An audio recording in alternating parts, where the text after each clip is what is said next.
Welcome to the mains workshop. इस channel पर दी जाने वाली एडवाइस, बताए जाने वाले टैक्टिक्स और सिखाई जाने वाली स्ट्रैटेजी सिर्फ और सिर्फ मर्द हजरात के लिए हैं। नंबर 1, मर्दों, जब तुम किसी नई लड़की से मिलते हो तो शुरू के कुछ हफ्तों तक वो बहुत एक्साइटेड होती है, लेकिन फिर सब कुछ ठंडा पड़ जाता है। क्यों? क्योंकि तुम हमेशा अवेलेबल रहते हो, परछाई बनकर हर वक्त उसके आसपास मंडलाते रहते हो। मर्दों, ऐसा मत करो। खवातीन पुरइसरार मर्दों को पसंद करती हैं। अगर वो तुम्हें इंतजार करवा कर परेशान करती है तो तुम भी उसके लिए एक बड़ी मिस्ट्री बन जाओ। जो हो गया सो हो गया, अब उससे अपने बारे में ज्यादा कुछ मत बताओ। उससे बस तुम्हारे बारे में अंदाजे लगा लेने दो, वरना धीरे धीरे उसकी तुम में दिलचस्पी बिल्कुल खत्म हो जाएगी। नंबर 2, मर्दों, अगर कोई बंदा तुम्हें ऐसा कहता दिखे कि मैं खुद से बड़ी औरत से शादी करके खुश हूँ, दुनिया में अगर कहीं सुकून वाली कोई जगह है तो वो मेरा घर है, तो मर्दों उसकी ऐसी बातों पर यकीन मत करो। हर औरत शुरू में तुम्हारा दिल जीतने के लिए अच्छी बनकर दिखाती है, मासूमी का नाटक करती है, तमीज के दायरे में रहकर बात करती है, मगर जैसे ही शादी हो जाती है तो वो अपना असली रूप दिखाना शुरू कर देती है। ना सिर्फ तुम्हें तवज्जो कम देती है बल्कि उल्टा तुम्हें कंट्रोल करना शुरू हो जाती है। मर्दों, जज्बात में आकर फैसले मत करो। तुम्हें एक ऐसी औरत की जरूरत है जो शादी के 50 साल बाद भी तुम्हारी इज्जत करे, तुम्हें अपने सर का ताज माने, तुम्हारा हर हुक्म बजा लाए। नंबर 3, मर्दों, उसे तुमसे मिलने के लिए बस का किराया मत भेजो। तुम्हारा उसके सफर का बंदोबस्त करना मेरी समझ में नहीं आता। मर्दों, ऐसा मत करो। जो औरत तुम्हें दिल से चाहेगी वो खुद ब खुद तुम तक पहुंचने का रास्ता ढूंढ लेगी। माँ बाप को बहाना लगाकर, बहन भाइयों को उल्लू बनाकर, कांटेदार तारों के नीचे से रेंग कर, दीवारें फलांग कर तुम्हारे सेकंड फ्लोर के बेडरूम की खिड़की पर आकर तुम्हारा दिमाग हिलाकर रख देगी। मर्दों, मैं आज आखिरी बार तुम्हें ये कहता हूँ कि उसे उबर, क्रीम या ऑटो का किराया मत भेजो, बल्कि ये पैसे जिम ज्वाइन करने में लगाओ। नंबर 4, मर्दों, औरत की साइड लेने वाली इस दुनिया ने तुम्हें औरत के आगे झुकने पर मजबूर कर दिया है। जहाँ भी चले जाओ हर जगह तुम झुक रहे हो। रेस्टोरेंट में जाओ, बीच पर, पार्क में या भले मेट्रो के किसी स्टेशन पर चले जाओ, हर जगह तुम्हें घुटने के बल बैठकर औरत को प्रपोज करते देखा जाता है। मर्दों, ऐसा मत करो। घुटने तक झुकना सबसे ज्यादा जेनोसेंट्रिक है, जो तुम्हारे मर्दाना फ्रेम को कमजोर करती है। अगला स्टेप ये होगा कि तुम्हें अपनी ही बीवी से सेक्स के लिए भी घुटने तक झुकना पड़ेगा। मर्दों, ये बेहुदा आदतें जो तुमने मगरबी दुनिया से अपना ली हैं बंद करो। तुम्हारा बेहतरीन प्रपोजल उसे प्रेग्नेंट करना है। मर्दों, इसके बजाय उसे प्रेग्नेंट करो। नंबर 5, मर्दों, उसके फोन पर 10 मिस कॉल मत छोड़ो। ये गुलामी का बदतरीन दर्जा है। इतने चिपकू मत बनो। तुम्हारा हर वक्त उसे मैसेज करना, बार बार कॉल करना उसे बोर कर देगा, वो तुमसे दूर भाग जाएगी। देखो मर्दों, जब भी वो तुम्हें मैसेज करे तो हर 4 में से सिर्फ 1 का रिप्लाई करो। जब भी वो तुम्हें कॉल करे तो हर 4 में से सिर्फ 1 का जवाब दो। कम बोलो, देर से रिप्लाई करो। उसे ये दिखाओ कि तुम्हारा वक्त बहुत कीमती है। देखना वो भी तुम्हारे वक्त की कदर करने लग जाएगी। कॉल मैसेज करने से पहले पूछेगी, मुझे पता है तुम बिजी हो, लेकिन अगर हो सके तो एक कॉल कर दो। उसे ये एहसास हो जाएगा कि तुम्हारा वक्त हर किसी के लिए नहीं है। मर्दों, उसे अपनी वैल्यू दिखाओ, वो तुम्हें वैल्यू देना शुरू हो जाएगी। नंबर 6, मर्दों, तुम्हें ये कहा जाता है कि डीएनए टेस्ट बहुत महंगा है, तुम अफोर्ड नहीं कर पाओगे। हमारे मुल्क में एक डीएनए टेस्ट की औसत कीमत 20 से 30 हजार रुपए है। सिर्फ 20 से 30 हजार रुपए। मर्दों, ये कीमत कोई ज्यादा बड़ी नहीं है। सारी जिंदगी उन बच्चों को पालने के मुकाबले में जो तुम्हारे हैं ही नहीं। मर्दों, होश के नाखून लो। अपने नाम, अपने शजरे नसब की हिफाजत करो। अपने होने वाले बच्चों का डीएनए टेस्ट करवाओ, वरना तुम किसी और के बच्चे पाल बैठोगे। वो ऐसा कहकर तुम्हारा ब्रेन वॉश करेगी। हमारे बच्चे की नाक तुम्हारे जैसी है, उसके पांव तुम्हारी दादी जैसे हैं, उसकी पकड़ तुम्हारे वालिद जैसी है। मर्दों, उसकी ऐसी बातों में मत आओ और जाकर अपने होने वाले बच्चों का डीएनए टेस्ट करवाओ। नंबर 7, मर्दों, उसे अपनी दुनिया का मरकज समझना, उसकी पूजा करना बंद करो। ये सब बेकार है। तुम सिर्फ अपना वक्त बर्बाद कर रहे हो। जब तुम उसकी इबादत करते हो, उसके आगे रोते हो, गिड़गिड़ाते हो, सिसकियां भरते हो, देवता समझकर उसे ऊंचा दर्जा देते हो, तो उसे तुमसे नफरत हो जाती है। आज से उसे बेबी तुम मेरी सब कुछ हो कहना बंद करो। वो जैसे तुमने अपनी दुनिया का मरकज बनाया हुआ है ना, अगर तुम्हें पता चल जाए कि वो खुद से कितनी इनसिक्योर है तो तुम सर पकड़कर बैठ जाओगे। मर्दों, कोई भी औरत, भले वो काली है, गोरी है, मोटी है या फिर पतली है, सबके साथ एक जैसा सलूक करो। किसी भी औरत के खूबसूरत मुंह के टुकड़े को देखकर अपनी इज्जत मत गिरा दो। नंबर 8, मर्दों, 90% औरतें मर्दों से इसलिए लड़ती हैं कि वो चाहती हैं कि वो और उनके शोहर दोनों सेम पेज पर हों, क्योंकि उनके शोहरों ने उन्हें कभी न कभी ये उम्मीद दिलाई होती है कि वो और उनकी बीवियां सेम पेज पर आ सकती हैं। मर्दों, सिर्फ 10% मर्द अपने पेज पर मजबूती से कायम रहते हैं। तुम भी अपना शुमार इन्हीं 10% मर्दों में करवाओ। किसी के लिए भी अपना रुख मत बदलो। औरत भी ऐसे ही مرد کو پسند کرتی ہے جو اپنی بات پر ڈٹ کر کھڑا ہو جائے۔ مردوں، شادی کوئی ڈیموکریسی نہیں ہے، یہاں ووٹنگ نہیں ہوتی، لیڈر صرف ایک ہوتا ہے اور وہ تم ہو۔ مردوں، کسی بھی عورت کو اپنی لیڈرشپ کی سیٹ کے قریب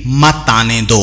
نمبر 9، مردوں، عورت اس وقت بہت اچھا محسوس کرتی ہے جب تم گھٹنوں پر گر کر اس سے معافی مانگتے ہو، کیونکہ اسے یہ یقین ہو جاتا ہے کہ تمہارا پورا کنٹرول اس کے ہاتھ میں چلا گیا ہے۔ مردوں، کبھی بھی عورت سے معافی مت مانگو، تمہاری معافی اس کے سامنے بالکل بیکار ہے۔ وہ اسے عزت کی نگاہ سے دیکھنے کے بجائے الٹا تم پر حکومت کرنے کا ایک موقع سمجھے گی۔ مردوں، معافی مانگ کر اس کی نظر میں اپنی پوزیشن لوز مت کرو۔ واٹس ایپ میں یا بیچ پبلک میں کبھی بھی اس سے معافی مت مانگو۔ اگر معافی مانگنا اتنا ہی ضروری ہو جائے تو اپنے ایکشن سے دکھاؤ، پر زبان سے کچھ مت بولو۔ اور نمبر 10، مردوں، جب تم اسے ٹیکسٹ کرو تو ٹیکسٹ ٹھیک طریقے سے لکھو، ٹین ایجر کی طرح لمبے لمبے مضمون مت لکھو، اور نہ ہی اس سے انڈائریکٹ باتیں کرو، بالکل صاف اور سیدھی بات کرو، بہت مختصر پر واضح لکھو تاکہ وہ تمہاری بات کا مطلب سمجھ سکے۔ ایک سے زیادہ کوسچن مارک مت لگاؤ، غیر ضروری ایموجیز کا استعمال مت کرو، لفظوں کو شارٹ مت لکھو، ایک اصلی مرد کی طرح پورے لفظ لکھو، اپنی بات ختم کرو، فل سٹاپ لگاؤ اور سینڈ والا بٹن دبا دو۔ اب اگر وہ ریپلائی نہ کرے تو یہ اس کا مسئلہ ہے، تمہارا نہیں۔ تم اپنے بھیجے ہوئے میسج کو ریڈ پر چھوڑ کر جم چلے جاؤ، تمہارا وقت بہت قیمتی ہے، اسے بلو ٹکس دیکھ دیکھ کر برباد مت کرو۔